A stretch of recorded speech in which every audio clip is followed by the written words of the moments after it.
Hello. Hello. हाँ बोलो। हाँ क्या बोल रहे हो तुम? फिर तुम क्या करना है बोलो। इस चीज का क्या करना पड़ना? नहीं, तुम्हारी नौटंकी तो देखो बंद नहीं हो रही है। तुम चाहते हो ना मैं तुम्हें छोड़ दूं, I am ready for that. तुम एक काम करो, मेरे को भी तुम्हारे जैसे को पालने की कोई शौक नहीं है। मैं तुम्हारे पैरों के नीचे तक रहने के लिए तैयार थी कल तक, पर मुझे मालूम है कि तुम मेरे पैर का नाखून का मेल नहीं हो। ठीक है, तुम सुबह प्रेस कॉन्फ्रेंस लो, तुम बोल दो कि 1997 से मैं तुम्हारी बीवी हूँ, शिव शिवानी तुम्हारे बच्चे हैं, मैं तुम्हें छोड़ दूंगी। कल प्रेस कॉन्फ्रेंस लेके इतना बोल दो तुम मंत्रालय पे।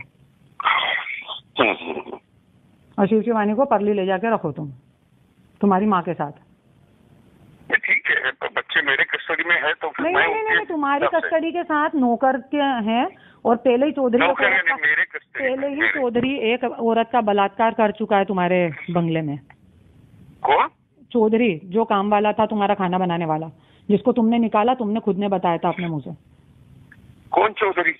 चौधरी जो खाना बनाता था पहले तुम्हारे घर में बंगले पे। तो किसके साथ बलात्कार किया उसने? वो नागपुर में करा था ना उसने किसी के साथ कुछ तो। नहीं। अच्छा चलो ठीक है, जो भी है बोलो, अभी तुम आगे बोलो। क्या आगे क्या बोलना है? आगे क्या बोलना है मतलब? ही कॉल रेकॉर्डिंग मंडळी तुम्ही ऐकली आहे. करुणा मुंडे यांची ही कॉल रेकॉर्डिंग आहे असं सांगितलं जात आहे. सर्वप्रथम आम्ही या कॉल रेकॉर्डिंगची पुष्टी करत नाही आहोत. करुणा मुंडे आणि धनंजय मुंडे यांच्यामध्ये झालेला हा संवाद आहे असं सोशल मीडियावरती व्हायरल झालेल्या या ऑडिओ क्लिपमधनं सांगितलं जात आहे. तर मंडळी, परळी विधानसभा मतदारसंघामध्ये धनंजय मुंडे यांनी अभूतपूर्व असं यश मिळवलेलं आहे. प्रचंड बहुमताने ते विजयी झालेले आहे. तेव्हा शरद पवारांचे उमेदवार राजेसाहेब देशमुख यांचा दारुण असा पराभव या विधानसभा निवडणुकीमध्ये धनंजय मुंडे यांनी केलेला आहे. आणि याच परळी विधानसभा मतदारसंघामधनं करुणा मुंडे यांनी आपली उमेदवारी अर्ज हा दाखल केलेला होता, परंतु त्यांनी तो अर्ज मागे घ्यायला त्यांच्यावरती प्रेशर करण्यात आलं किंवा त्यांचा अर्ज परळी विधानसभा मतदारसंघामधनं हा बाद करण्यात आला, त्यामध्ये त्रुटी काढण्यात आल्या आणि हे सगळं कारस्थान माझ्या विरोधात करण्यात आलेलं आहे असा आरोप त्यांनी या निमित्ताने केलेला होता. आता परळी विधानसभा मतदारसंघामध्ये जी लढत झाली ती लढत धनंजय मुंडे आणि राजेसाहेब देशमुख यांच्यामध्ये झाली.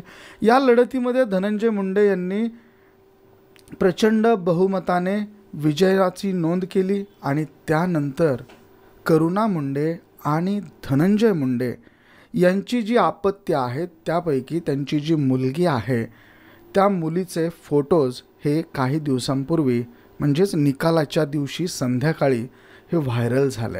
आणि या व्हायरल फोटोच्या नंतर ही कॉल रेकॉर्डिंग असावी असा अंदाज हा वर्तवला जातो आहे सोशल मीडियाच्या काही कमेंट्समधनं आणि काही पोस्टमधनं.